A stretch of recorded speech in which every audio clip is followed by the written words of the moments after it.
په بحرین بازار کې موجود یو.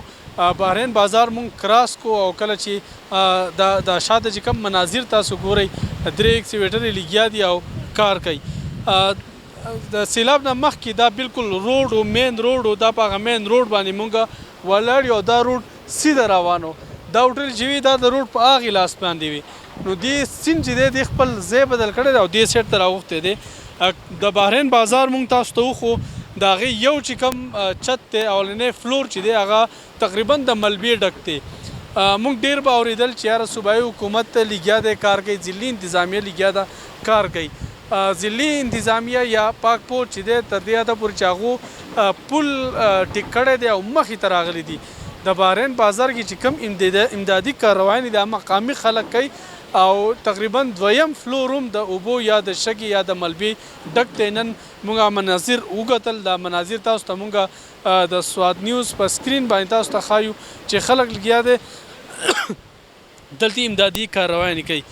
د دې امدادي کاروانو او د دې روډ حوالې سره به خبرې کوو. انجینیر صاحب دا بحرین بازار مونږ ولیدو دا ډېر بارونقه بازار و.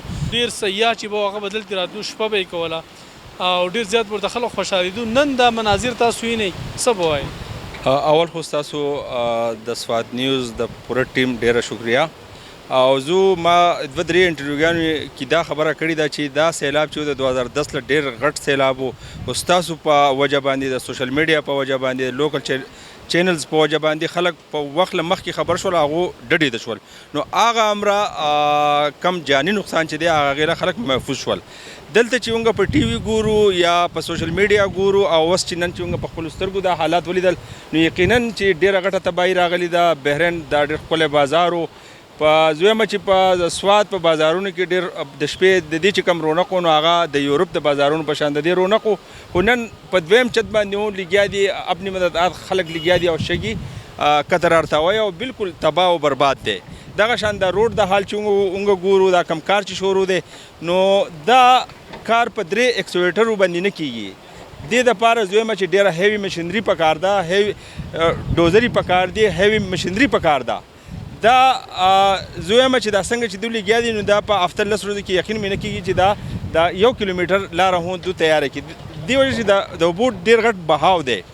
د دې سره سره به اونګه په لارې چې راتلو نو اونګه دا کم مناظر چې ولیدل دا کم ان جی اوز لګیا دي روډ د پاسه کم پیکیجز تقسیموي.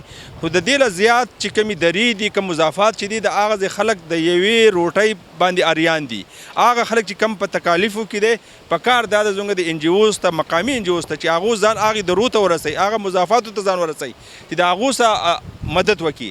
د دې سره سره زه به خپل کمیشنر ته دا خواست کوم دا عرض به کومه چې برای مهرباني چې په سیند په غاړه باندې څونه دا کرش مشینان چې دي دا دي زه وایم چې دا دي درو ته غرونو ته منتقل کړي. په سیند په غاړه خو په هغې علاقو کې په هغې ملکونو کې کرش پلانټ لګي چې په کوم ځای کې غرونه نه وي په کوم ځای کې چې ګټه نه وي. دلته خو زموږ سره الحمدلله ډېر ښکل دغه دي غرونه دي درې دي.